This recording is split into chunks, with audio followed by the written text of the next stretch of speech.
India stands ready to do more for the Palestinian people. We have also sent the first tranche of 6 tons of medicines and medical supplies to UNRWA. I reiterate India's call for an immediate release of all hostages and a ceasefire. India was one of the first countries to recognize the state of Palestine in 1980s. Mr. President, at the outset, I thank you for convening this quarterly open debate. I also thank the briefers for their remarks. The world has been witnessing human suffering and destruction of a large scale in the ongoing conflict for a period of more than 12 months.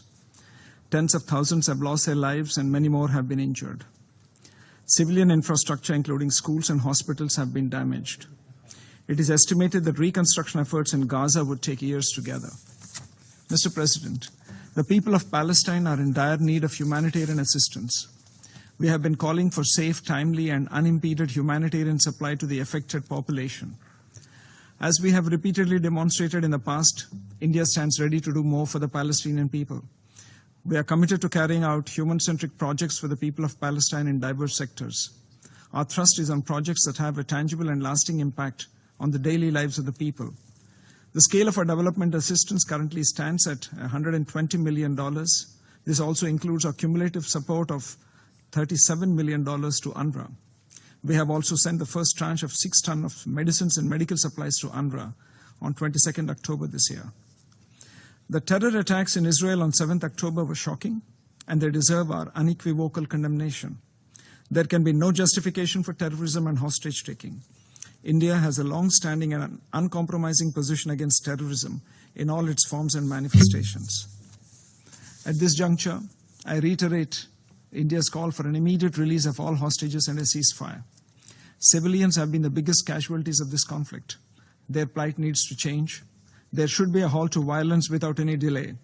We also call for adherence to international law, including international humanitarian law. Mr. President, India's support to the people of Palestine and their cause has been consistent and unwavering. We support a two-state solution which entails establishment of a sovereign, viable, and independent state of Palestine within recognized and mutually agreed borders, living side by side with Israel in peace, with due regard for legitimate security needs of Israel. I would also like to state that India was one of the first countries to recognize the state of Palestine in 1980s, and we have supported Palestine membership at the UN. India has always emphasized an early and peaceful resolution of the conflict through dialogue and diplomacy. Mr. President, the path to peace is through the gates of dialogue and negotiations. And while we implore all parties concerned to work towards peace, we also urge all members of the international community in this endeavor.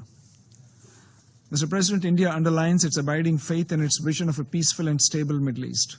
In India, the international community has a reliable partner that is willing to continue its engagement with all concerned stakeholders towards forging long-term peace and stability in the region.